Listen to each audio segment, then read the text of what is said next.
గులాబీగా మారిన వరంగల్ పార్లమెంటు స్థానానికి ఎట్టకేలకు బీఆర్ఎస్ పార్టీ సీనియర్ నేత రాజకీయ కురువృద్ధుడు ప్రస్తుతం BRS party station Ghanpur MLA Kadiyam Srihari కుమార్తె కడియం కావ్య పేరును సీఎం కేసీఆర్ మాజీ సీఎం కేసీఆర్ మొత్తానికి ఖరారు చేసిండు, ప్రకటించిండు. అయితే ఇక్కడి వరకు బాగానే ఉన్నప్పటికీ ఎవరైతే ఆశావాహులు ఉన్నారో వరంగల్ పార్లమెంట్ నుంచి బీఆర్ఎస్ పార్టీ నుంచి ఆశిస్తున్నటువంటి వారు, ఉద్యమంలో పనిచేసినామని చెప్పుకుంటున్నటువంటి వాళ్ళందరూ కూడా ఏకమై కడియం కావ్య పైన యుద్ధాన్ని ప్రకటించారు. కనీసము సభ్యత్వం కూడా లేని కడియం కావ్యకు పార్లమెంటు స్థానాన్ని కట్టబెట్టడంలో ఉద్దేశం ఏంటి అంటే, కడియం శ్రీహరి చెప్తే ఏదైనా చేస్తారా? మరి కడియం శ్రీహరి చెప్పితే ఓట్లు వేస్తారా పార్లమెంటు స్థానంలో? మాతో అవసరం లేదా అంటూ ఇప్పుడు వాళ్ళు దుమ్మెత్తి పోస్తాను, ఆగ్రహం వ్యక్తం చేస్తాను. మీ అసమర్థత వల్లనే ఈరోజు ఆరూరు రమేష్ బీజేపీకి పోయే పరిస్థితి కనబడతా ఉంది. స్టేషన్ గన్పూర్ నుంచి గత మాజీ ఎమ్మెల్యే ఎవరైతే ఉన్నారో కడియం శ్రీహరిపై సంబంధించినటువంటి ఎప్పుడు వైరం పెట్టుకుంటూ ఉన్నటువంటి ఆ వ్యక్తి తాటికొండ రాజయ్య సైతం ఈరోజు పార్టీని వేయడానికి కారణం కూడా కడియం శ్రీహరి వ్యవహారమే అంటూ వాళ్ళు ఈరోజు ప్రత్యేక సమావేశాన్ని ఏర్పాటు చేసి బహిరంగంగానే చెప్తున్నారు. అంటే దీన్ని బట్టి చూస్తే రాజకీయ విశ్లేషకులు భావించేది ఏంటంటే, కడియం కావ్యకు మరి ఎదురీద తప్పదా అనే ఒక కోణాన్ని మాత్రం ఆలోచించే పరిస్థితి కనబడుతుంది. ఇక్కడ కడియం కావ్య సంబంధించి చూస్తే కడియం శ్రీహరి కుమార్తెగా కొంత రాజకీయంగా కొంత సుపరిచితురాలే, కానీ ఎక్కడా కూడా పూర్తి స్థాయిలో రాజకీయ పార్టీల్లో కానీ రాజకీయ కార్యక్రమాల్లో పాల్గొన్నది లేదని వాళ్ళ పార్టీ నాయకులు చెప్తున్నారు. మరి అలాంటి కడియం కావ్యకు ఎలా ఇస్తారు మీరు?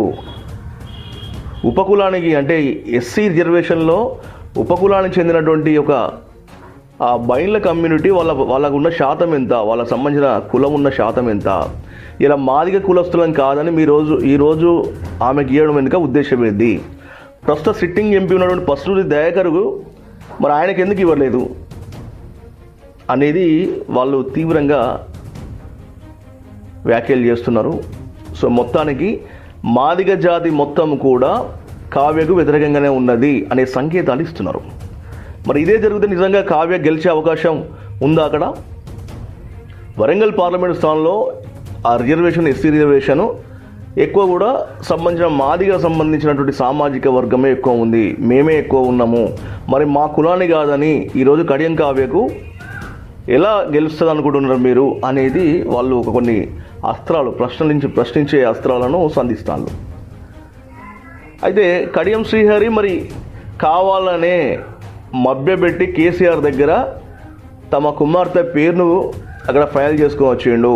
అంటే ఇంతమంది పార్టీని వీడినా కూడా అవసరం లేదు, గెలిచినా గెలవకపోయినా అభ్యర్థిగా ఈరోజు ఆమెకు అవకాశం పట్టుకురావడంలో మీ ఉద్దేశం ఏంటి అంటే, పార్టీని ఏం చేద్దాం అనుకుంటున్నానని వాళ్ళు క్వశ్చన్ చేస్తాను.